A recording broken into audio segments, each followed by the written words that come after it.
አሰላሙ አሌይኩም ረህመቱላሂ ወበረካቱ። ውድ ቤተሰቦቼ እንዴት ናችሁ? ሁሉ ሰላም፣ ሁሉ መልካም። ከኔ ጋር በጣም መልካም ነኝ፣ አልሐምዱሊላህ በጣም ደህና ነኝ። እንዴት ናችሁ? ጁምአ ሙባረክ፣ መልካም ጁምአ ብያለሁ። ዛሬ ጁምአ ነው፣ ረሳችሁት እንዴ? ዛሬ እኮ ጁምአ ነው፣ ደስ የሚል እኔ ጁምአ ብያችኋለሁ። በጣም ደስ ይለኛል።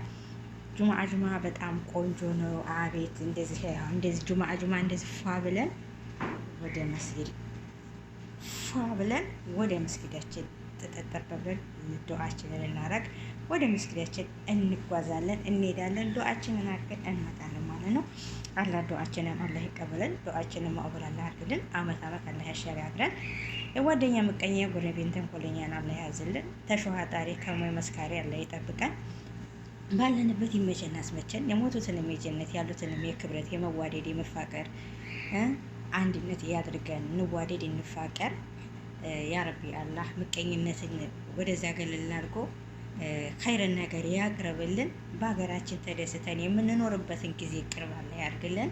ውዶችዬ ለሰው ልጅ ምቀኝነትና ለሰው ልጅ ሀሲድነት ምንም አይጠቅመንምና ተዋደን ተፋቅረን ብንኖር መልካምነት ነው ብዬ አስባለሁኝ። እኔ ጁምአ ደስ ይለኛል። ጁምአ በጣም ቆንጆ ነው። ሁሉም ያላቀን ነው፣ ግን ጁምአ በጣም ደስ የሚል ቀን ነው።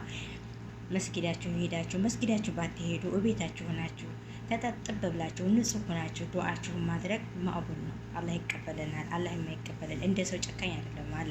አላህ ሁሉን ነገር አድራጊው አላህ ነው፣ አንሺውም አላህ ነው፣ ሰጪውም አላህ ነው እና አላህ ያዘዘልን ከፈጸምንለት፣ አላህ ያዘዘልን ካደረግንለት ለእኛ ደግሞ የማያደርግልን ምክንያት አይኖርምና እሱ ያዘዘልን ፈጽመን እሱ ያዘዘልን ጾማችንን ጾመን ሶላታችንን በትክክል ሰግደን ለሰው ልጅ ጥሩ ነገር አስበን አላህን ብንለምነው የማያደርግልን ነገር የለም። ጦርነትንም አላህ ያዝልን። በሀገራችንም ያለውን ጦርነት በኢራቅ በሁሉም ሀገር ያለውን ጦርነት አላህ ያዝልን። ህዝባችን አይሰቃይብን። የሰው ልጅ ህዝብ ሲሰቃይ ህፃን ልጅ ሲሰቃይ ማየት በጣም ከባድ ነው እና ሰላምና ፍቅርን አምጥቶልን በሀገራችን በሰላም በፍቅር የምንኖር ሁሉም በየሀገሩ ሰላሙን ያምጣለት። ጦርነትን አንሻም፣ ጦርነትን አንፈልግም። ሰላምን ነውና የምንፈልገው። ሰላም፣ ፍቅር፣ አንድነትን አላህ ይስጠን። አዎ እንግዲህ ድህነትንም ጤና ጋራ ድህነትን አላቆ ስስት የሌለው ርዝቅ ሰጥቶ ከቤተሰቦቻችን ጋር ባሉበት ዘመድ አዝማዶቻችን በአውሮፓም ያለ በአሜሪካም በካናዳም በጀርመንም በኢትዮጵያም ያሉ ዘመዶችን ወገኖችን ሰላም አድርገህ በሰላም በፍቅር ለሀገራችን አብቅቶ አብረን የምንደሰት ሲድሩ ስንደሰት ሲደሰቱ ስንደሰት አብረን ተመካክረን የምንኖርበትን ጊዜ ቅርብ ያድርግልን ነው የምለው።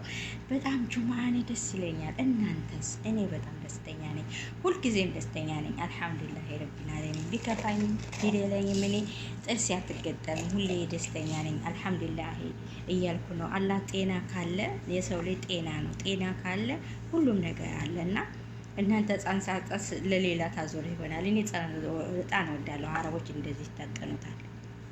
አላህ ሽታው ጋር ማላችኋለሁኝ። አላህ መሰለ ለመሐመድ ዱዓችንን ማወላላ ያድርግልን፣ አላህ ይቀበለን። በድጋሚ መልካም ጁምአ ብያችኋለሁ።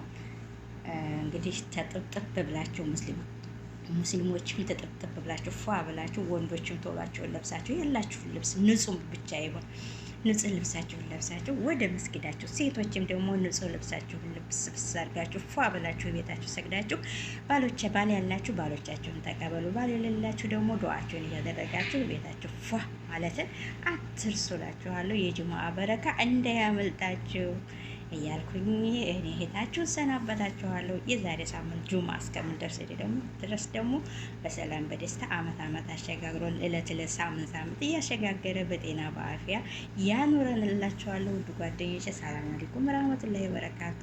ባይ ባይ።